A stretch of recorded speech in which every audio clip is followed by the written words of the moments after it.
Beneath the busy streets of London, something moved in the silence below Baker Street. Something no one expected to hear. Welcome to Mystery Files. I am your host, Raven. Before we begin, comment below and tell me where you're listening from tonight. Seeing this community from around the world is incredible. Your messages mean a lot. Now, into the case. It was in the early days of November, when the dusk gathers before its appointed hour, and the lamps of London swim like blurred stars in a yellow sea of vapor, that there occurred one of those singular events which, trivial in appearance to the common eye, possessed for my friend Mr. Sherlock Holmes an attraction more compelling than any ordinary crime of violence. I have learned, in long association with that extraordinary man, seeing that he was never so alive as when confronted by some anomaly which mocked accepted explanation. Murder, theft, blackmail. These he regarded merely as coarse expressions of human appetite. But let there be introduced into the matter one impossible circumstance, one detail at war with reason, and his whole spirit kindled at once. On the morning in question, I had been seated opposite Holmes in our rooms in Baker Street, engaged in the melancholy yet necessary occupation of reconciling my accounts, while he, in a faded dressing gown of mouse-colored silk, lay stretched upon the sofa amid a cloud of black shag tobacco and newspapers. His long, nervous fingers were pressed together. His eyes were closed, yet I knew by long experience that his mind was as alert as ever, and that he was far more conscious of my movements than I was of his.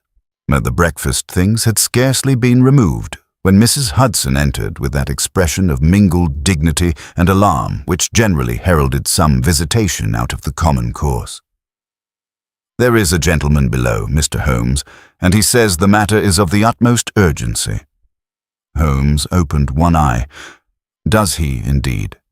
That places him above the majority of our visitors, who generally assure me that their business is of a most private nature and then proceed to bore me with domestic grievances. What manner of gentleman is he, Mrs. Hudson?" "A respectable one, sir, though sorely put about. He would not give his name, save that you were to know him by this." She extended upon her palm a small brass token, dark with age and polished smooth at the edges by long handling. I took it up with curiosity. It was circular, no larger than a shilling, and engraved upon one side with the figure of a rampant lion above the initials GWR. The reverse bore only the number 47. Before I could frame a conjecture, Holmes had sprung up, the languor vanishing from him like a cloak cast aside. "Show him up at once." Mrs. Hudson withdrew. Holmes held out his hand, and I passed him the token. "A railway locker check," said I. Holmes smiled faintly. "My dear Watson, your medical training has not improved your faculties of observation. It is not a locker token, and the initials are not those to which you refer. Still, your error is useful, since it demonstrates how readily an object may proclaim one history while concealing another. We have, I think, yet a visitor connected with underground engineering, or one who wishes me to believe as much. You derive all that from this bit of brass?" "From the bit of brass, from the hesitation of Mrs. Hudson, and from the fact that our unknown client dared not entrust his name even to her, yet was confident that this particular token would compel my attention. It is a summons from one who knows something of me.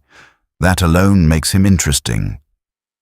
There came a hurried step upon the stair, and our visitor was ushered in.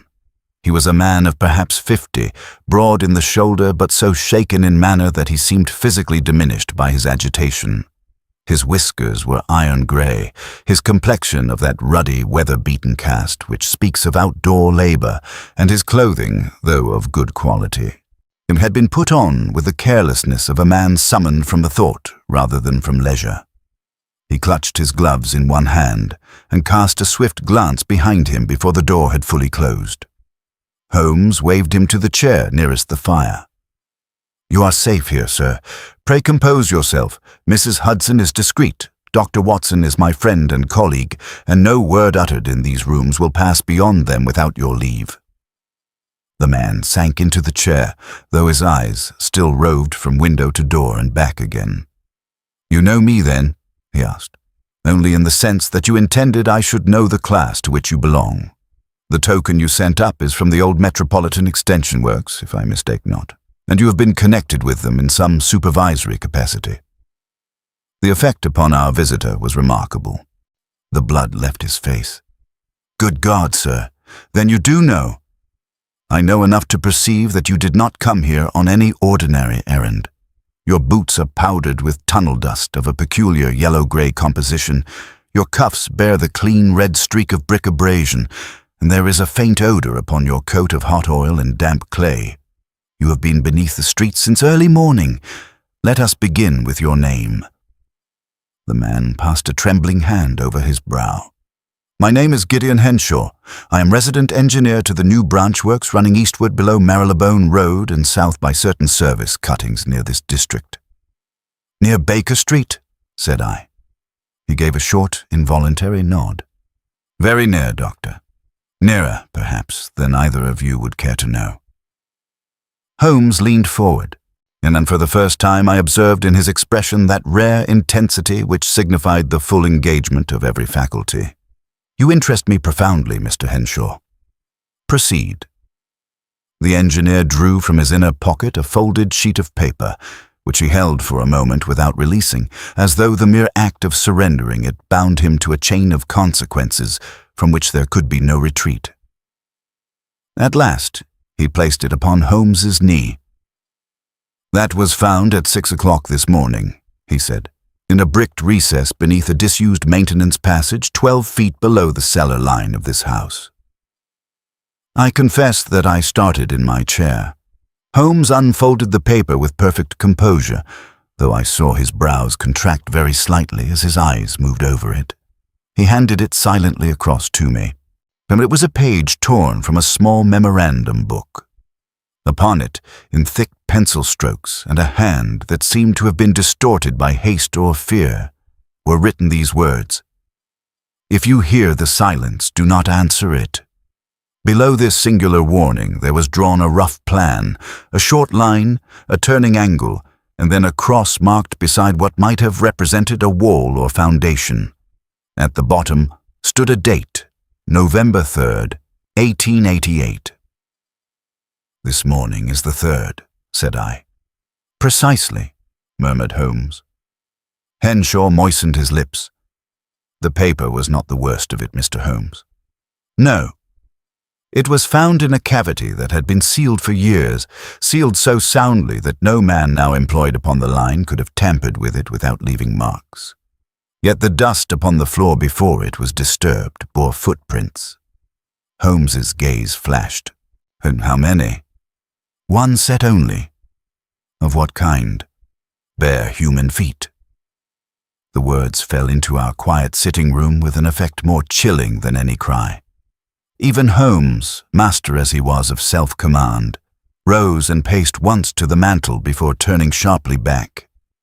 "In a tunnel under Baker Street," said he softly, "inside a passage closed for years, there were fresh barefoot tracks leading to a hidden message dated today." "Yes, sir." "And no other marks?" "None." Holmes resumed his seat.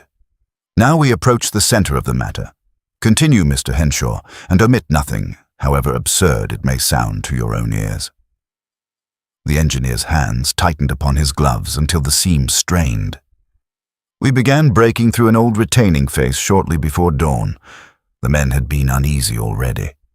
There had been complaints among the night crew, sounds in the lower service runs, tapping where no work was taking place, and on 2 occasions a sort of hush, if I may put it so, that seemed unnatural underground. You know how tunnels carry noise, Mr. Holmes. There is always some drip, some distant hammer, the rumble of carts, the grating of brick, even the breathing of the place itself. But twice in the last week the men reported that all sound dropped away in an instant, not as it does in nature, but as though something had smothered it." "And you dismissed this as nerves?" Holmes asked. "I did. God forgive me, I did. Then this morning, when the wall gave way, we found the recess in the paper. One labourer, a fellow named Briggs, stooped to examine the footprints. He laughed at the others for their fears. He said some vagrant child must have got below somehow. What then? Henshaw stared into the fire as if the recollection were written there. He straightened, looked down the passage to the left, and held up his hand. I thought he had heard something. Then he said very slowly, "There it is again. Listen." The man's voice sank almost to a whisper. And from that moment, Mr. Holmes, Briggs has not spoken another word. I could not restrain an exclamation. Not spoken? You mean he is ill? He is not injured. He hears, he sees, he walks when led, but he will neither answer nor cry out. He sits with his eyes open and his mouth shut as if speech had been frightened out of him. We sent for a physician employed by the company. He could assign no cause. The men refused to continue the work. By 8 o'clock the rumour had spread through the whole section that there is something under Baker Street which hears when it is heard. A silence followed his strange statement. Beyond the window, the muffled roll of wheels upon the wet roadway seemed suddenly remote and dreamlike. I glanced toward Holmes. His face, lean and eager, had taken on that expression which I can only describe as hawk-like. When at last he spoke, it was with the dry precision which marked him at his keenest. You did wisely to come. Had you gone to the police, they would have posted a constable at the tunnel mouth and arrested the first navvy with a taste for practical jokes. But this is not, I think, a matter to be solved by truncheons. Now tell me, who besides yourself knows that the recess lies approximately beneath this house? No one outside the works office. And within it? Only my assistant, a surveyor named Bell, the physician I mentioned, and 3 foremen. Holmes steepled his fingers. Excellent. That narrows the circle. Watson, you perceive the charm of the case. I perceive its singularity, at least. My dear fellow, it has everything. A hidden message, a sealed passage, a contemporary date upon an apparently ancient warning, a man struck dumb without visible agency, and the topographical compliment of placing the entire affair under my own doorstep. London grows considerate in her old age.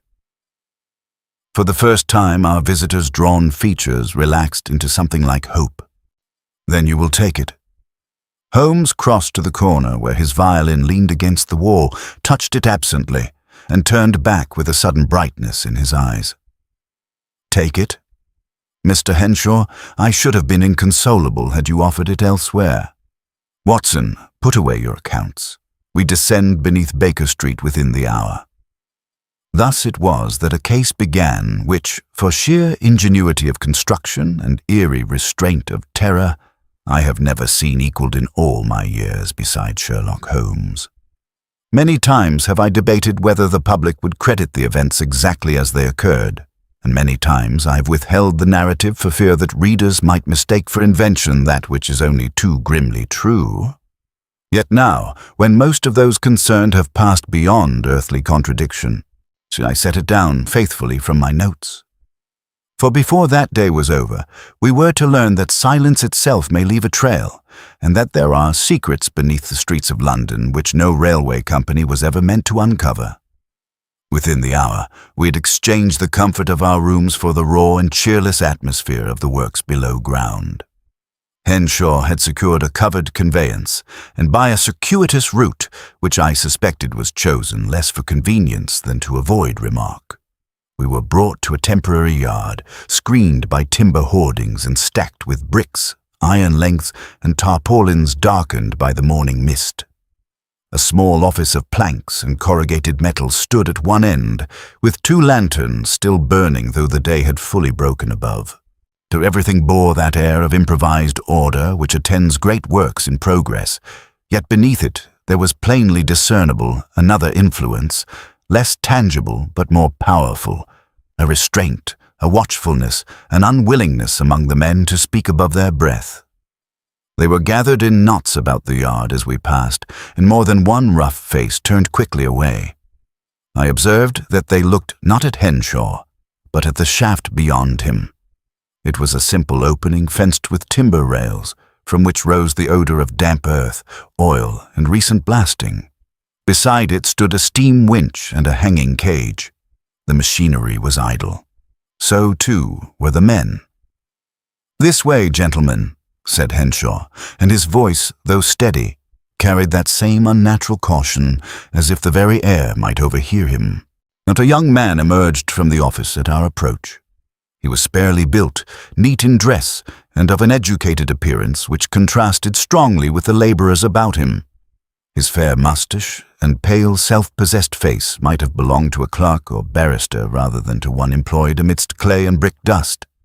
Yet there was a pinched look about his mouth, and his fingers, as he removed his cap, trembled ever so slightly. "This is Mr. Alistair Bell, my assistant," said Henshaw. "Mr. Sherlock Holmes and Dr. Watson." Bell bowed. "I am relieved you have come, Mr. Holmes. The men are near mutiny. Another hour of delay and half of them would have walked off." "Yet you remain," said Holmes, eyeing him keenly. Bell's lips tightened. "So I do not desert my post because ignorant fellows have frightened themselves with tunnel tales." The answer was prompt enough, but there was something overcomposed in the delivery. Holmes merely inclined his head. "A rational sentiment. I trust, then, that you have a rational explanation prepared for the barefoot marks in a sealed passage?" The color rose faintly in the young man's cheeks. "I did not say I had an explanation, only that panic is a contagion more dangerous than bad air underground. A maxim which is often quoted by men who have themselves inhaled both," Holmes returned. "You were present at the discovery?" "I was." "You saw the prints?" "Yes." "And Mr. Briggs?" A brief pause. "So, yes." Holmes let the matter drop so abruptly that I could not but admire the art with which he withheld pressure precisely where another man would have increased it.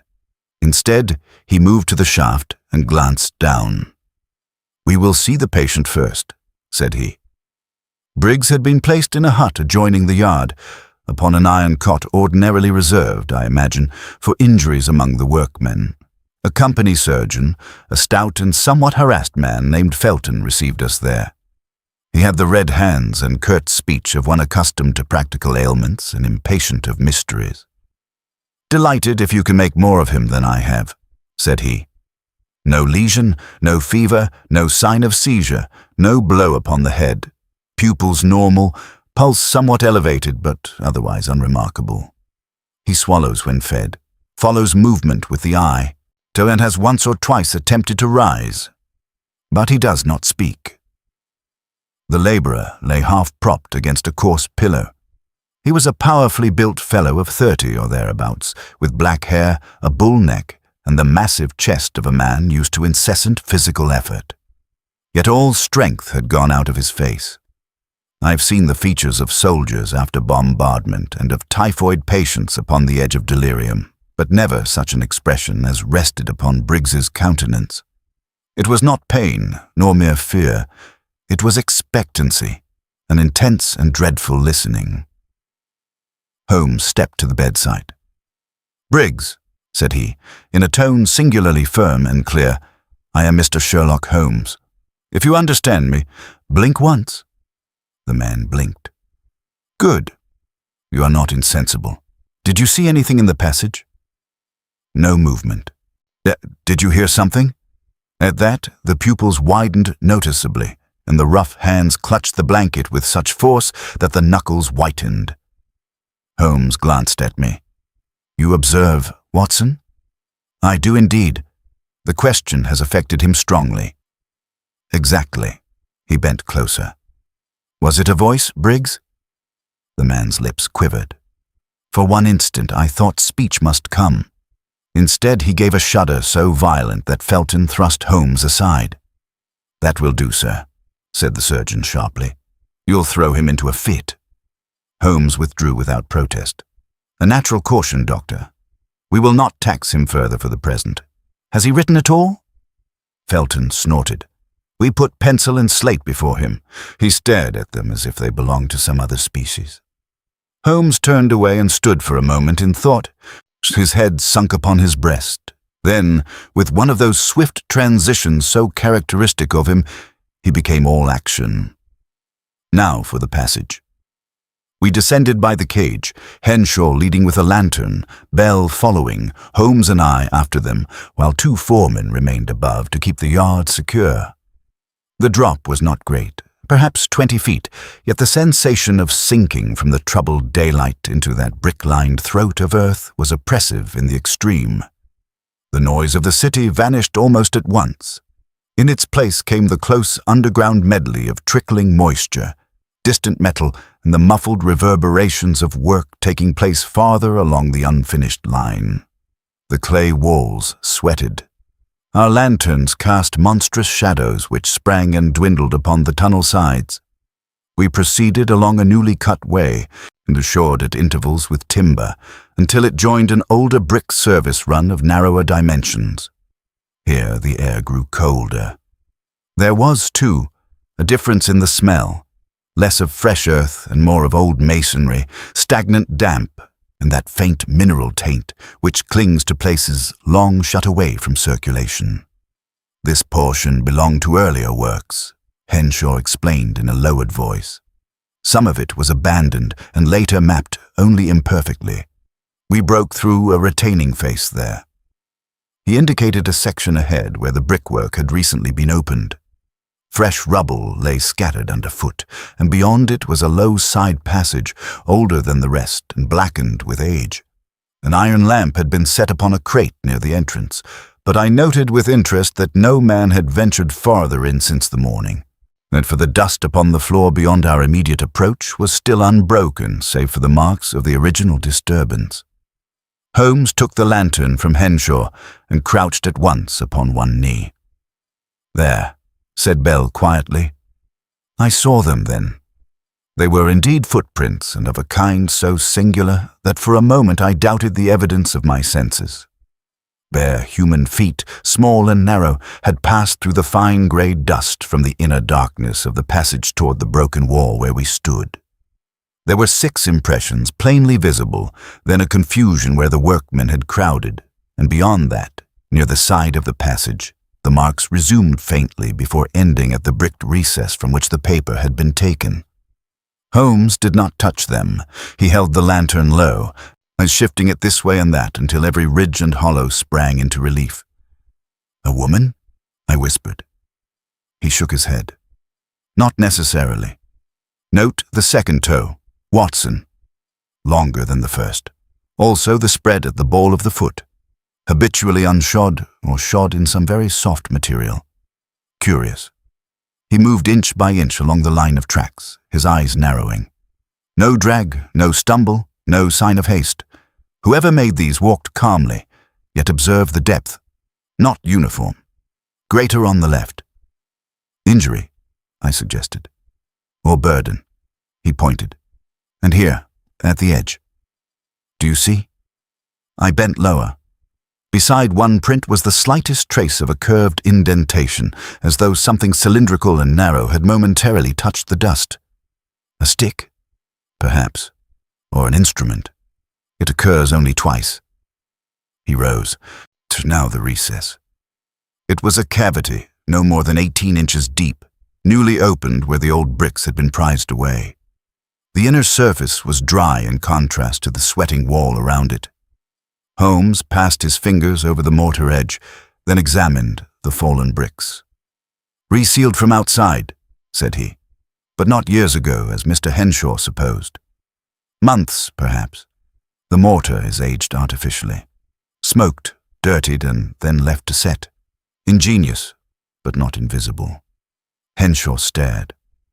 "Then someone prepared it." "Undoubtedly." Bell stepped forward. "But to what end?" No one could know where our men would break through. Holmes turned his keen gaze upon him.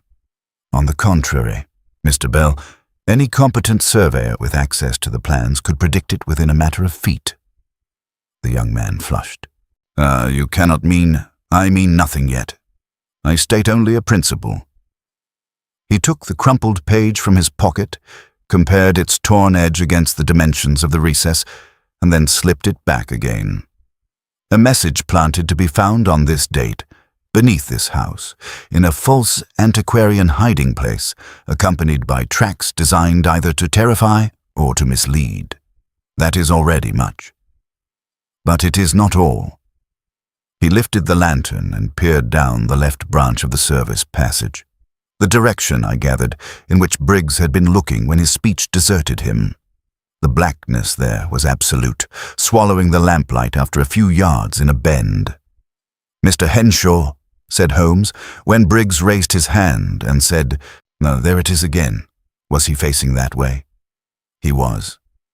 "And has anyone since gone to the end?" "No farther than the first turn," Henshaw admitted. "The men refused." Holmes smiled very slightly, though there was no mirth in it. "Then our next step is plain." At that instant, a sound reached us from the darkness ahead. A soft, regular tapping, so faint that I might have taken it for the settling of the bricks had not every man there heard it at once and gone rigid. It came 3 times, paused, and came again, deeper in the passage, measured and deliberate as the signal of some patient hand. No one spoke. Even Bell had gone ashen. Holmes alone moved. He drew himself up, lantern in one hand, and with the other motioned us to remain where we were. "Now, Watson," said he, in a voice scarcely above a breath, "that we begin to learn who else is listening beneath Baker Street." Holmes stood motionless for several seconds after the tapping ceased, the lantern held slightly forward so that its yellow circle trembled upon the brickwork ahead. None of us stirred. In that confined underground corridor, even the faintest sound carried with unnatural clarity, yet after the final tap, the passage seemed to swallow all noise entirely. The silence which followed was so complete that I could hear the slow beating of my own heart. Holmes turned his head slightly toward Henshaw. "How often have the men reported hearing such sounds?" "Several times this past week," the engineer whispered, but never so plainly as that. "And always from this direction?" "Yes." Holmes nodded once and began moving forward, his steps light and deliberate upon the dust. And the lantern swung in a narrow arc, illuminating the old brickwork which curved gently to the left some 20 feet ahead. I confess that I felt a powerful reluctance to follow him into that bend where the light failed, yet my duty as both friend and chronicler compelled me onward. Behind us, Henshaw hesitated, but Bell stepped quickly forward, as if unwilling to appear less courageous than the detective. We advanced slowly along the passage. Holmes halted twice to study the floor, but beyond the earlier footprints there were no fresh disturbances. The dust lay undisturbed for many yards, smooth as powder upon a table. At the bend, Holmes raised the lantern higher. The passage beyond narrowed and sloped slightly downward. The brickwork here was older still, blackened with soot and mineral deposits. Moisture trickled from the mortar joints in thin, dark threads. The air carried a chill which seemed deeper than the mere absence of sunlight. I became aware again of the peculiar sensation Henshaw had described earlier, that strange impression that sound itself had withdrawn. Holmes listened for several moments. Nothing. He moved forward again, counting the steps softly beneath his breath. At perhaps 30 yards from the turn, he halted abruptly. "There," said he. I followed his gaze downward. In the thin dust upon the floor was another footprint. It was identical in form to those we had examined earlier, bare, narrow, and deeply impressed at the ball of the foot. But unlike the previous set, which had led toward the broken wall, this one pointed away from us, deeper into the darkness. Bell leaned closer with visible unease. "Ah, but that cannot be," he murmured. "Those prints ended back there." "So they did," Holmes replied calmly. "Yet this one continues." He knelt and examined the mark closely. "Recent," he said quietly. "Very recent." Henshaw gave a strained laugh. "You mean someone has been down here since morning?" "Beyond question." but no one has entered the passage. Holmes did not answer at once. Instead, he rose and lifted the lantern again, casting its glow farther ahead. The passage extended perhaps another 40 feet before terminating in what appeared to be a solid brick wall. At least that was my first impression. As we approached, however, Holmes slowed. "Observe carefully, Watson." I did so. The wall was not entirely uniform. The bricks at its center were slightly darker, and the mortar lines between them formed a faint rectangular outline, almost invisible unless one searched for it. "A concealed door," I said. Holmes's eyes flashed approval. "Precisely." He passed the lantern to me and ran his long fingers along the mortar seams. After a few seconds, he pressed inward at a particular point. There came a dull grinding sound, and a narrow section of the wall shifted inward by perhaps 2 inches. Bell recoiled. Good heavens! Holmes pushed gently again. The hidden panel swung open upon concealed hinges with surprising smoothness. Beyond it lay a narrow stone chamber scarcely larger than a cupboard.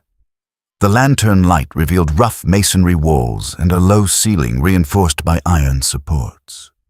The air inside was colder still and carried an unpleasant metallic scent. But it was the object upon the floor which drew our immediate attention. There, in the center of the chamber, stood a small wooden stool, and beside it lay a long iron rod. Holmes stepped inside first. "Do not crowd the entrance," he said quietly. I held the lantern over his shoulder while he examined the stool. Its surface bore faint scratches and worn edges, suggesting frequent use. The iron rod, perhaps 3 feet in length, ended in a flattened tip polished bright, with repeated contact.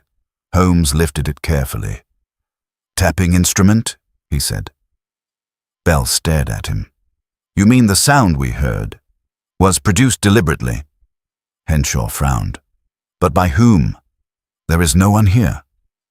Holmes set the rod back precisely where it had lain and turned slowly around the chamber.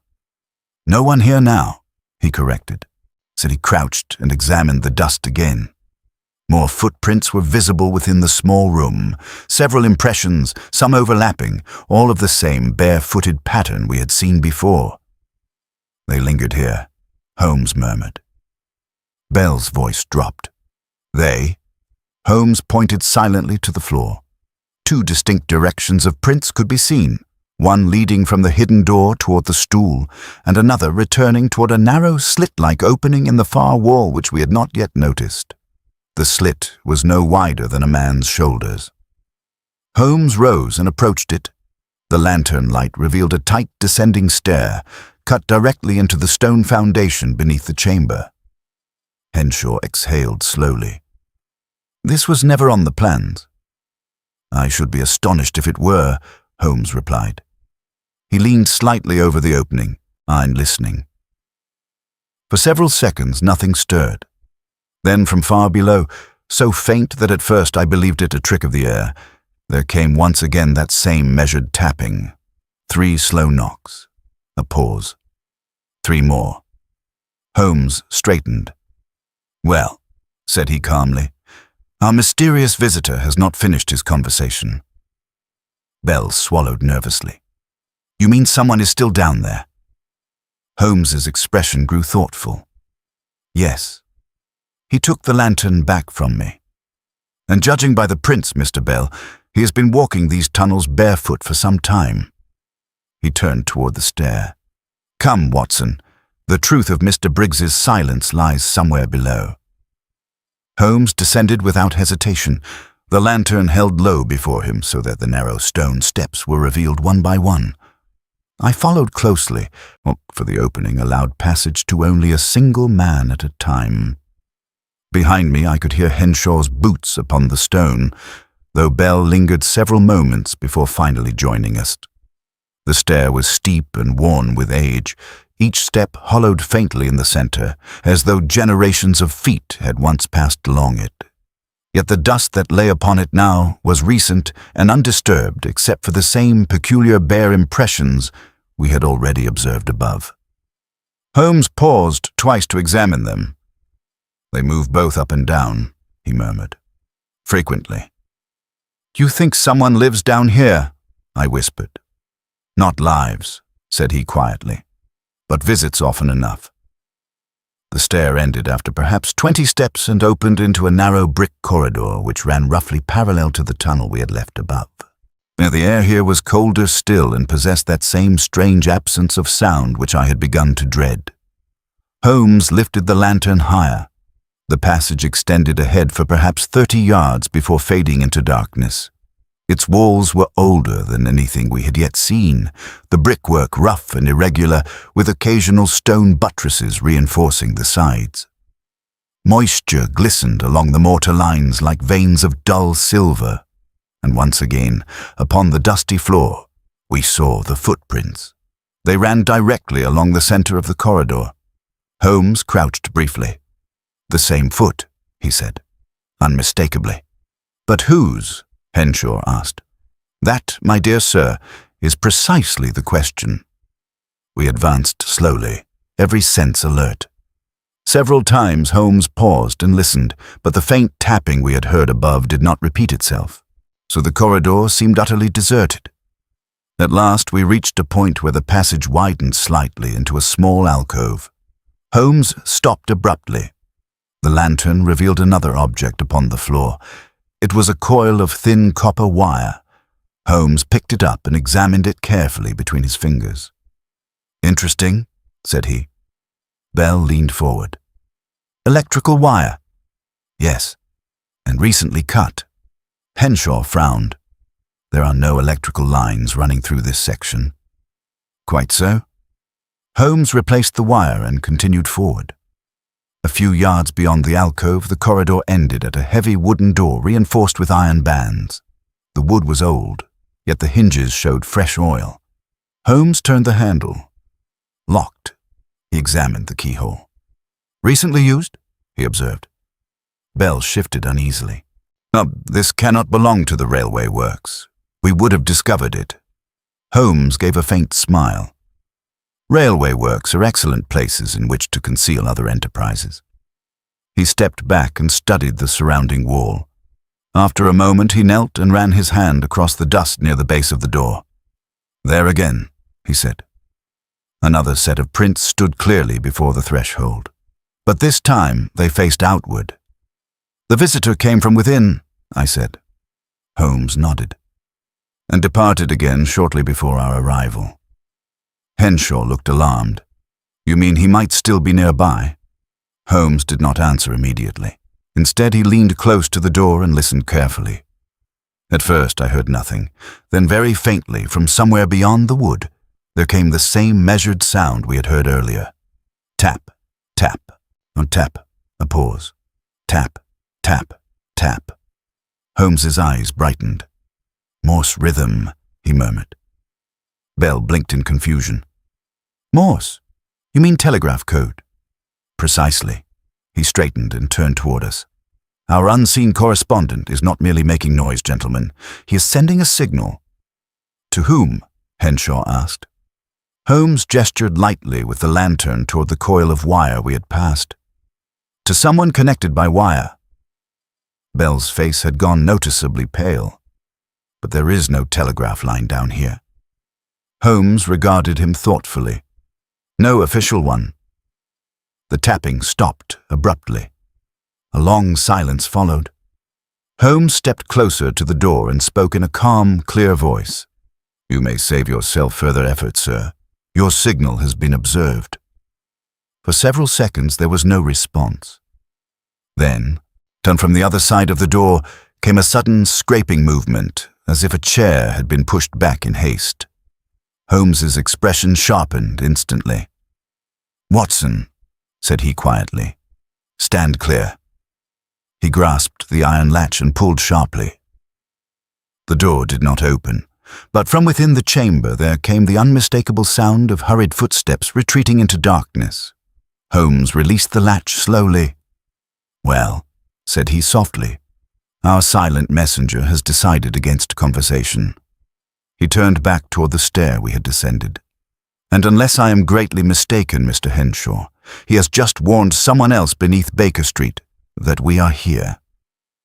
For a few moments, none of us spoke. The echo of those retreating footsteps had died away down whatever hidden passage lay beyond the locked door, and leaving behind that oppressive stillness which seemed peculiar to the place.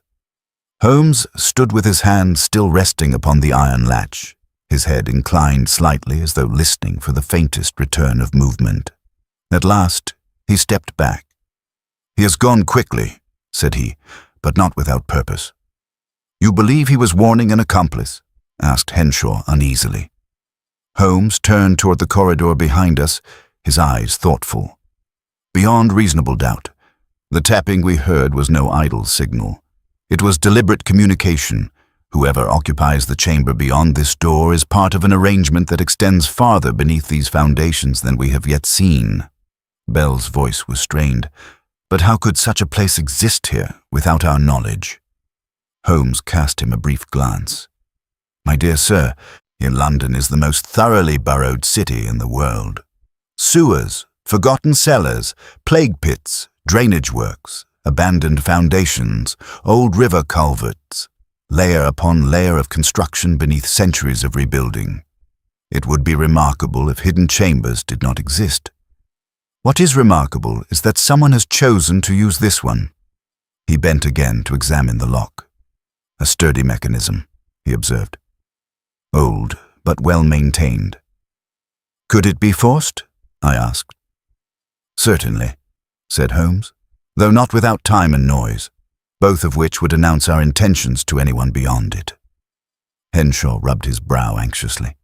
"If there are men operating down here without the company's knowledge, the situation is extremely serious." Holmes straightened slowly. "Yes, particularly since they appear to have anticipated the progress of your tunnel works with remarkable precision." Bell stiffened. "You suggest they knew where we would break through?" "I do more than suggest it." Holmes stepped back toward the alcove where the copper wire lay coiled upon the floor. He picked it up again and held it near the lantern. "This wire is no accident, nor is the stool above from which the tapping was performed. Our unseen friend has established a signaling point directly beneath Baker Street, one which allowed him to communicate through the foundations above." "With whom?" I asked. Holmes gave a faint smile. "That, Watson, is the heart of the puzzle." He replaced the wire carefully and turned again toward the locked door. "There is something else," he added quietly. "What is that?" said Henshaw, and Holmes pointed to the dust immediately before the threshold. The footprints there were indeed clear, but I now observed a detail which had escaped me earlier. The prints were not alone. Beside the most recent impression was a second mark, a narrow scrape such as might be made by a rigid object dragged lightly across the floor. "The rod," I said. "Exactly." Holmes crouched. "But notice the angle." The scrape curved slightly toward the door, as though the rod had been lowered while its owner paused before entering. "He stopped here," Holmes murmured. "Listened, perhaps, or waited for a reply." Bell shifted uneasily. "You think someone answered him from the other side?" Holmes rose. "Either that, or he expected to hear something." At that moment, a faint vibration traveled through the floor beneath our feet. Found it was so slight that I might have dismissed it entirely had Holmes not instantly raised his hand. Quiet. We listened. The vibration came again, a dull tremor like distant machinery turning slowly through the earth. Henshaw frowned. "That is not from our works." "No," Holmes agreed. The sound continued for several seconds before fading again into silence. Holmes's eyes had grown very bright. Our mystery deepens. He turned back toward the stair. "We must return above for the moment." Bell seemed relieved. "You mean to abandon this chamber?" "For now," said Holmes calmly. "We know enough already to understand that someone has been operating beneath these tunnels for a considerable period, but we do not yet know their purpose." "And the locked door?" asked Henshaw. Holmes rested his hand lightly upon it once more. "Oh, we shall open it soon enough." His voice had taken on that quiet certainty which I had learned always preceded the unraveling of a difficult case. "But before we do so," he added, glancing back along the corridor, "I wish to know precisely who in this enterprise has been listening for the silence beneath Baker Street." The remainder of that afternoon was spent in a manner which, at the time, appeared to me singularly cautious and even somewhat indirect, though later events proved that Holmes had already seen far deeper into the affair than he permitted any of us to suspect. Upon returning to the yard above, he insisted first upon revisiting Briggs, the unfortunate labourer whose sudden silence had first given urgency to the matter.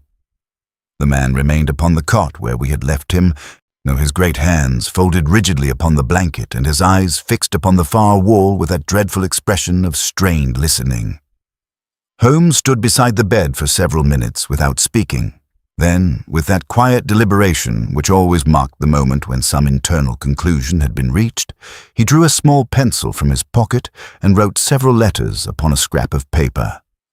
"Doctor," said he to the surgeon Felton, "I should be obliged if you would hold this before him." Felton did so with visible skepticism. Upon the paper, Holmes had written 3 short taps represented by dots, then 3 dashes, then 3 dots again. The effect upon Briggs was immediate and astonishing. His rigid gaze flickered toward the paper, his breathing quickened, and a low, hoarse sound escaped his throat, the first voice he had produced since the morning. Holmes nodded quietly. "As I suspected." "You understand him?" I exclaimed. "In a manner of speaking." He leaned closer to the labourer. "Briggs," said he calmly, "the signal you heard below, did it sound like this?" Holmes tapped the wooden bed frame 3 times, paused, and tapped 3 times again. The man's eyes widened violently. His lips parted, and though no word formed, he gave a frantic nod. Holmes straightened. "There we have it." Henshaw looked bewildered. "But what does it mean?" Holmes folded the scrap of paper. "It means that Mr. Briggs believed he was hearing the universal distress signal." Bell, who had been standing near the doorway, shifted slightly. "SOS," he said. "You precisely." Holmes turned toward him with an expression which I can only describe as gently triumphant. "You see, Mr. Bell, our barefoot messenger was not merely signaling. He was repeating a pattern well known to telegraph operators." Bell forced a faint smile. "But surely that proves nothing." Holmes regarded him thoughtfully. "On the contrary, it proves a great deal." There followed a pause during which the tension in the room seemed to tighten like a drawn wire. Holmes continued in an even voice. "You told us earlier that you are a surveyor by profession, a precise occupation, one requiring careful measurements and detailed plans." Bell nodded stiffly. "Yes, and therefore a man in your position would naturally possess intimate knowledge of the route and timing of the railway excavations." Henshaw's head turned slowly. Holmes went on. "You would also be familiar with electrical apparatus. Indeed, the coil of copper wire we discovered below suggests someone who understood signaling equipment rather well." Bell's composure faltered. "You cannot seriously imagine—" Holmes raised a hand. "Allow me to finish." He stepped closer. "The hidden recess containing the warning note was sealed months ago, long before today's breakthrough. Only someone with access to the construction plans could predict where that recess would eventually be exposed." Bell said nothing. Holmes's voice grew quieter. "Finally, there is the matter of the footprints." I confess that this statement surprised me, for until that moment Holmes had seemed to treat the prints merely as an oddity. "You observed them closely, I believe," Holmes continued. "Narrow feet, near the second toe slightly longer than the first, and the distinct spread of one accustomed to working barefoot." He paused. "An unusual characteristic in London, but one not uncommon among men who have spent time in certain tropical climates." Bell's face had gone entirely pale. Holmes finished calmly. "You served several years as a telegraph engineer in Ceylon before taking this position in London, did you not?" The effect was immediate. Bell staggered back as though struck. Henshaw stared at him in disbelief. "You never mentioned—" Holmes's tone remained almost conversational. "Your purpose, Mr. Bell, was elegantly simple. Beneath these railway works lies an older, forgotten network of tunnels once connected to abandoned storage chambers. Well, you discovered them while surveying the line and converted them into a concealed signaling route, one which allowed communication with accomplices elsewhere in the city." Bell's eyes darted toward the door. Holmes anticipated the movement. "I should not attempt escape," said he quietly. "Inspector Lestrade and 2 constables are already in the yard." The young man's shoulders sagged. For several moments he stood silent. Then, with a bitter laugh, he sank into the nearest chair. "So that was it," he muttered. "The footprints." Holmes inclined his head. "You removed your boots to avoid leaving recognizable marks, but bare feet leave their own signatures, and the tapping rod, your telegraph key." Bell gave a weary nod. "I used the tunnels to send signals to partners who moved stolen goods through the underground passages at night. Now, the new railway works threatened to expose everything." "And the warning note?" I asked. Bell looked toward Holmes. "That was meant to frighten the men away if they broke through too soon." Holmes folded his hands behind his back. "Instead, it frightened poor Briggs nearly out of his senses." Bell lowered his head. "I never expected anyone to answer the signal." Holmes smiled faintly. "Nor did I, until you sent it." Inspector Lestrade entered at that moment, his sharp eyes quickly assessing the scene. Within minutes, Bell was in custody and the hidden chamber beneath Baker Street secured. As for Briggs, the surgeon later informed us that the shock gradually passed once the mystery was explained. Speech returned to him slowly over the following days, though he retained a healthy reluctance ever again to work in deep tunnels. And that evening, when Watson and I had returned to our familiar sitting room, Holmes lit his pipe and stretched himself upon the sofa with the quiet satisfaction of a mind restored to equilibrium. "A curious case," said I. Holmes exhaled a thin cloud of smoke. "Not so curious as it first appeared. Silence itself is rarely mysterious, Watson. It is usually only the absence of the right question." "And the answer?" Holmes's eyes twinkled faintly. "Generally waiting beneath our feet."